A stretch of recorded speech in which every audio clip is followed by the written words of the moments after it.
the point Francesco was also making is about the need for basically international cooperation. So I'd like to turn then to Kristof Makqleyd from the International Energy Agency, which in my experience in government was a really great convener of countries. I mean, it's a grouping of the OECD countries that are energy net importers, but a great convener and a great place to foster that sort of international cooperation. So Kristof, I understand you're going to help us understand more about how the IEA and in general the world is doing in fostering the cooperation to achieve the goals Francesco just outlined.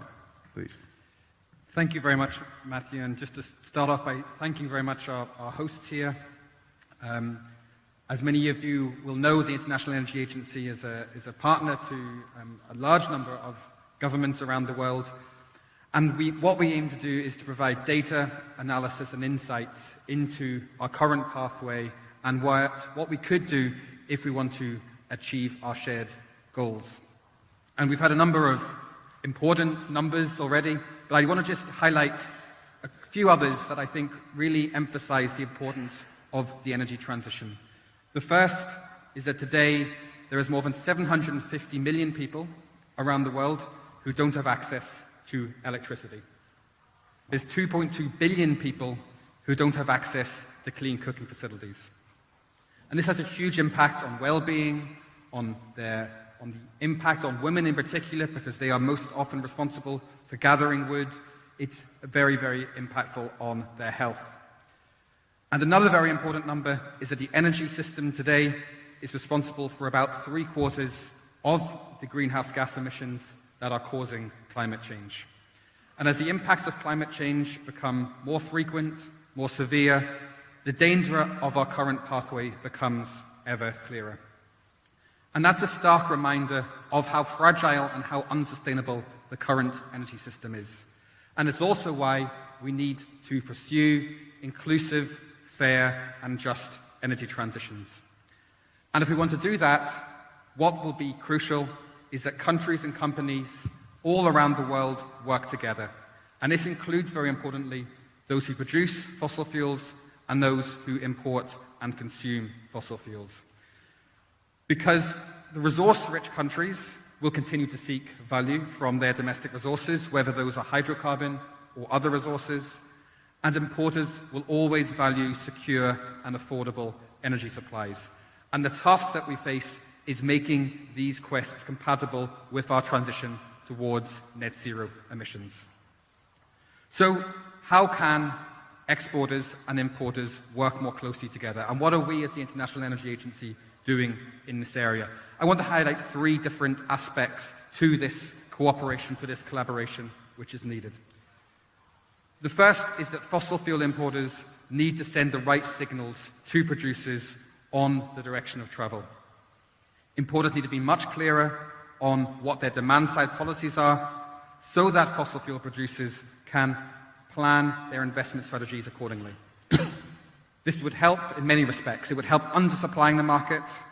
If we undersupply the market, we risk damaging price spikes, we risk market volatility. And on the other hand, it would also avoid oversupplying the market. If we oversupply the market, it risks locking in fossil fuel use and pushing our climate objectives out of reach. And another very important aspect where importers need to send signals to producers is on reducing emissions from fossil fuel production. Today, the process of extracting oil and gas out of the ground, refining it, processing it, transporting it to end-use consumers, that results in about 15% of global greenhouse gas emissions today. That's a huge number. 15% of emissions is about the same as total emissions coming from the United States, and so reducing those emissions is essential if we are to achieve our shared climate goals. Top of the list on those reducing emissions is on methane. Methane is a very potent greenhouse gas, and if we do not limit methane emissions, we cannot limit the temperature rise to 1.5 degrees. And that's why the IEA was very pleased on Monday to announce that we will be co-hosting an event with Azerbaijan as COP29 president, a signature event on reducing methane emissions.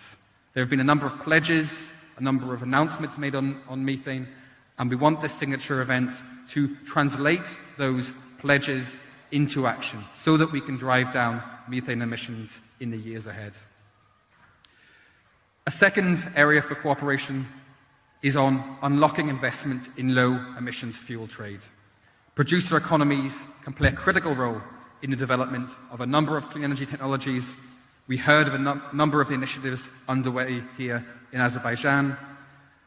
Around the world, we see producers leading on carbon capture and storage, on hydrogen, on bioenergy, on energy storage, on renewables, and on many, many other clean energy technologies.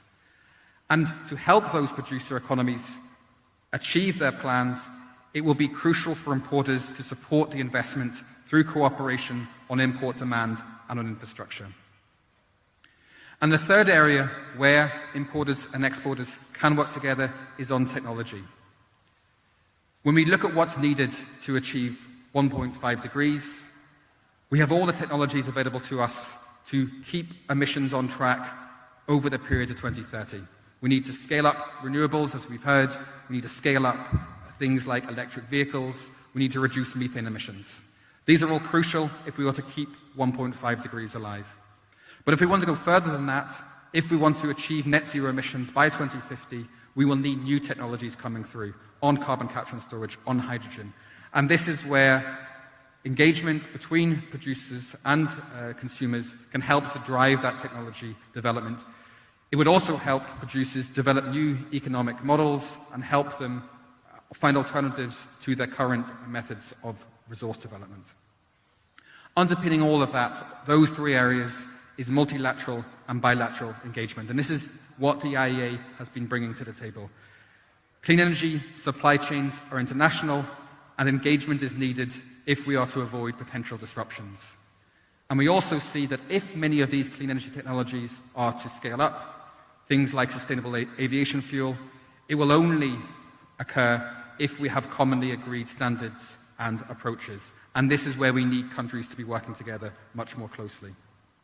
So just to conclude, I think the reasons why we need to transition are very clear, but transitions could be a very volatile and bumpy ride if we don't work together. All sides have a crucial role to play here if we are to have a just and orderly transition, and no one who is committed to change can wait for someone else to move. Thanks very much.